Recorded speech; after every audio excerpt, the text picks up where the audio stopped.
Well, thank you very much, Mr. Chairman, and it's really a great honor and pleasure to be here today to introduce a former colleague. We've worked together on many issues. We've also been on the other side of the table versus each other, and yet through all of that, I know that Congressman Pete Hoekstra proudly represented Michigan's 2nd congressional district for 18 years. And I think it's fair to say that there are few people more suited to serve as the U.S. ambassador to the Netherlands than Pete Hoekstra. You could even say it's a job he was born to do. Pete was born in the Netherlands. When he was 3, his family moved to, and you guessed it, Holland, Michigan, where he still lives with his wife, Diane. And like all good Dutchmen, Pete loves biking. While campaigning for governor of Michigan, he rode 1,000 miles around our very beautiful state. His Dutch background isn't the only qualification Pete would bring to the job of ambassador. Before he was elected to Congress, Pete earned an MBA from the University of Michigan and rose through the ranks at Michigan's own Herman Miller, eventually serving as vice president of marketing. And while in Congress, Pete was chairman of the House Permanent Select Committee on Intelligence, which gave him foreign policy experience that will serve him well as ambassador.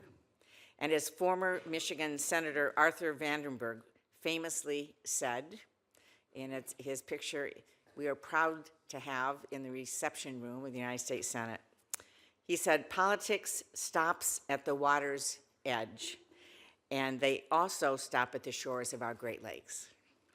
It's true that Pete Hoekstra and I don't always agree, but we feel the same way about our wonderful state of Michigan, about invasive species, which we've tackled together, and about our country. Pete cares deeply about Michigan, he cares deeply about the Netherlands, and he cares deeply about America. I have no doubt he will use his experience and connections to strengthen the already strong ties between our two great countries. And it will be good for our state to have him serving in this prominent international role. I look forward to supporting his nomination, and I hope that he'll get the chance to do some biking around The Hague. I'm honored to introduce Congressman Pete Hoekstra.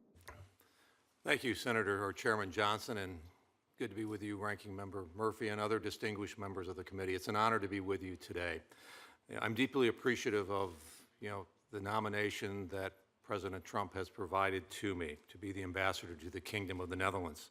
Obviously, with your concurrence and approval, I look forward to beginning my work in the Netherlands and once again serving the people of the United States of America. As all of us who have served in public office know, we could never get there without the support of many other people. Today I'm joined by my wife of 42 years, Diane, right here. And also I've had the support of my children and my daughter-in-law for the 18 years that I spent in Congress. We all know the frustrations and the joys that a family can go through when their father or their mother is called Congressman or Senator. But for our family, it has been a richly rewarding experience, and we look forward to the opportunity to serve again.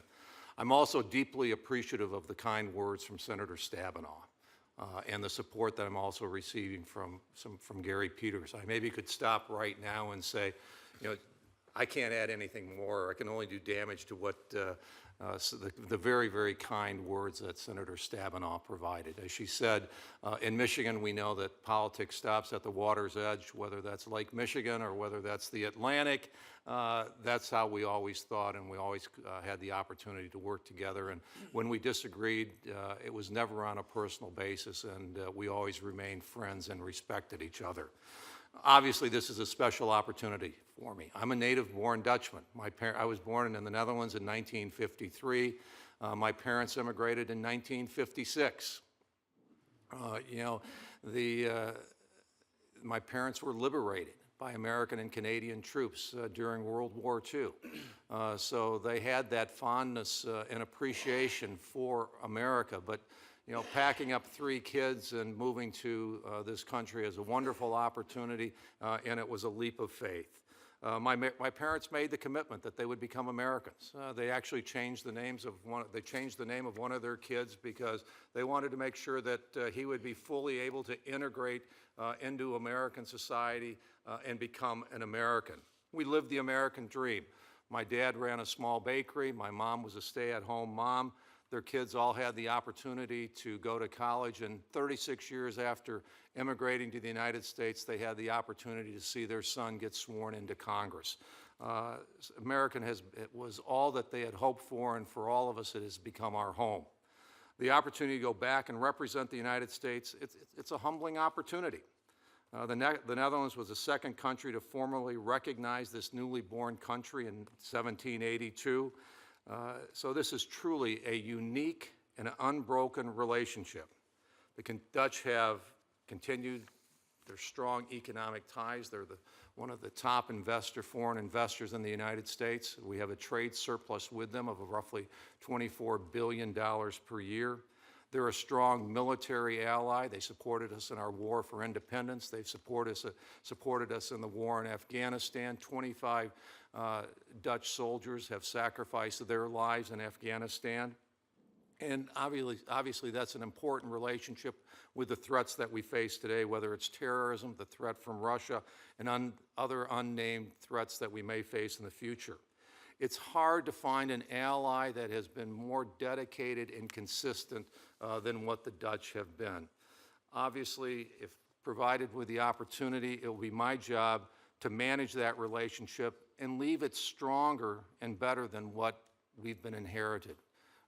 We stand on the work of hundreds and thousands of people that have built this relationship over 200 years, the proud professionals in our Foreign Service.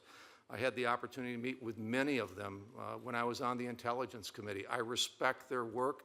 I've relied on their foreign intelligence experience, and I will in the future.